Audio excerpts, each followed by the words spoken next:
तर काल अधिक मासातील पौर्णिमा असल्या कारणाने गावात असलेल्या देवीच्या मंदिरात पुरणाचे धोंडे घेऊन आम्ही जाणार होतो. त्याआधी इथे घरातील देवांची छान पूजा करून घेतली आणि त्यानंतर आम्ही पुरणाच्या स्वयंपाकाला सुरुवात केली. सर्वात आधी घरातील देवांसाठी धोंड्याचा नैवेद्य तयार करून घेतला आणि अधिक मासानिमित्त पुरणाचे 33 दिवे देवाला आरतीच्या वेळी ओवाळण्यासाठी तयार करून घेतले. देवघरातील देवीची ओटी भरून झाल्यावर आम्ही सर्वांनी मिळून आरती करून घेतली.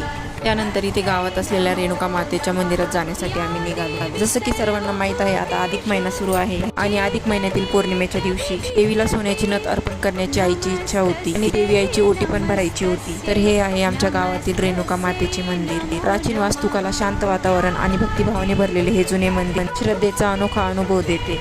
इथे आल्यावर सर्वात आधी देवीच्या ओटीचे साहित्य एका ताटात काढून घेतले. त्यावर ही देवी आईसाठी बनवलेली नथ ठेवून त्याला हळदी कुंकू वाहून घेतले. त्यानंतर पुजाऱ्यांच्या हस्ते विधिवत पूजा करून देवी आईला ओटी आणि नथ अर्पण करून घेतली. हे आहे देवी आईचं सुंदर आणि मनमोहक रूप.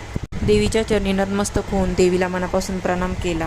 जर तुम्हाला आजचा मिनी व्लॉग आवडला असेल तर नक्कीच लाईक, शेअर आणि